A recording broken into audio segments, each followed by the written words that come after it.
The Story of Little Red Riding Hood.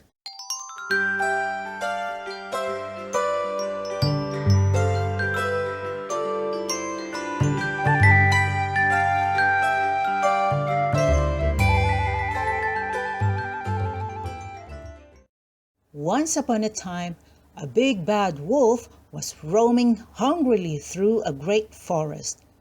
One day he saw a basket covered with a white cloth lying on the ground, and his greedy eyes peered around. In the middle of a thick forest stood a small cottage, the home of a pretty little girl known to everyone as Little Red Riding Hood. One day her mommy waved her goodbye at the garden gate, saying, "Grandma's ill. Take her this basket of cakes, but be very careful. Keep to the path through the wood and don't ever stop. That way you will come to no harm." Little Red Riding Hood kissed her mother and ran off. "Don't worry," she said. "I'll run all the way to Grandma's without stopping." Full of good intentions, the little girl made her way through the wood, but she was soon to forget her mother's wise words. What lovely strawberries! And so red! Laying her basket on the ground, Little Red Riding Hood bent over the strawberry plants. "They're nice and ripe, and so big, yummy, delicious. Just another one, and one more. This is the last. Well, this one. Mmm."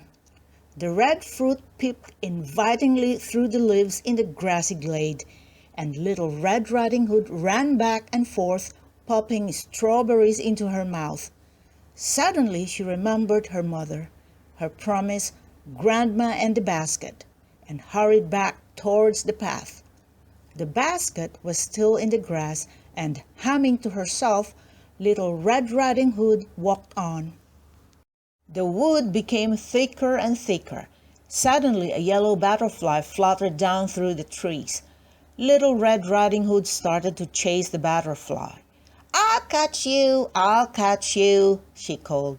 Suddenly she saw some large daisies in the grass. "Oh, how sweet!" she exclaimed, and thinking of Grandma, she picked a large bunch of flowers.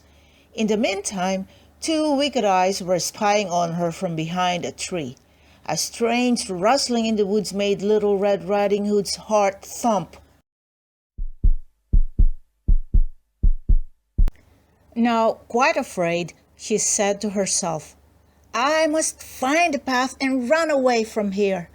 At last she reached the path again, but her heart leaped into her mouth at the sound of a gruff voice which said, "Where are you going, my pretty girl, all alone in the woods?"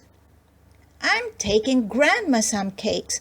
She lives at the end of the path," said Little Red Riding Hood in a faint voice. When he heard this, the wolf, for it was the big bad wolf himself, politely asked, "Does Grandma live by herself?" "Oh, yes," replied Little Red Riding Hood, "and she never opens the door to strangers." "Goodbye. Perhaps we'll meet again," replied the wolf. Then he loped away, thinking to himself, "I'll gobble the grandmother first, then lie in wait for the grandchild." At last the cottage came in sight. The wolf rapped on the door. "Who's there?" cried Grandma from her bed.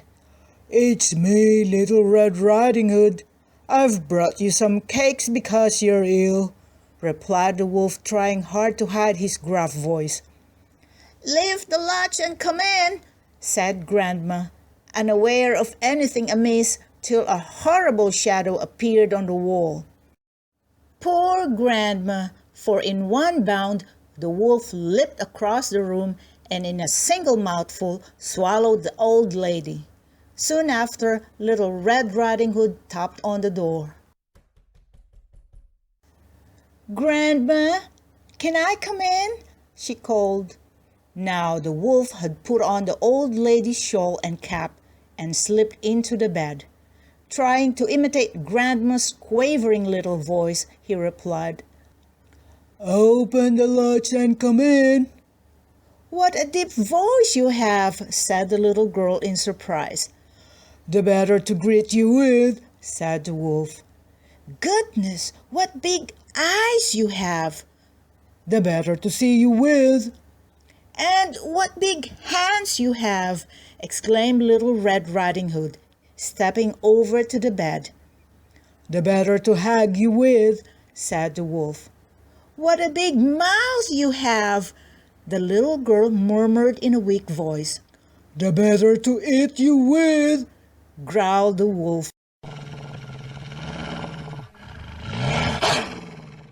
And jumping out of bed, he swallowed her up too. Then, with a fat full tummy, he fell fast asleep.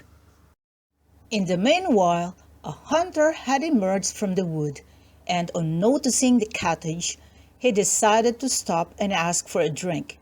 He had spent a lot of time trying to catch a large wolf that had been terrorizing the neighborhood, but had lost its tracks. The hunter could hear a strange whistling sound. It seemed to be coming from inside the cottage. He peered through the window and saw the large wolf himself with a fat, full tummy snoring away in Grandma's bed. "The wolf! He won't get away this time." Without making a sound, the hunter carefully loaded his gun and gently opened the window. He pointed the barrel straight at the wolf's head and the wolf was dead. "Got you at last," shouted the hunter in glee. "You'll never frighten anyone again." He cut open the wolf's stomach, and to his amazement, out popped Grandma and Little Red Riding Hood, safe and unharmed. "You arrived just in time," murmured the old lady, quite overcome by all the excitement. "It's safe to go home now," the hunter told Little Red Riding Hood. "The big bad wolf is dead and gone, and there is no danger on the path." Still scared, the little girl hugged her grandmother. Oh, what a dreadful fright! Much later, as dusk was falling, Little Red Riding Hood's mother arrived, all out of breath, worried because her little girl had not come home. And when she saw Little Red Riding Hood safe and sound, she burst into tears of joy. After thanking the hunter again, Little Red Riding Hood and her mother set off towards the wood. As they walked quickly through the trees, the little girl told her mother, "We must always keep to the path and never stop. That way we'll come to no harm."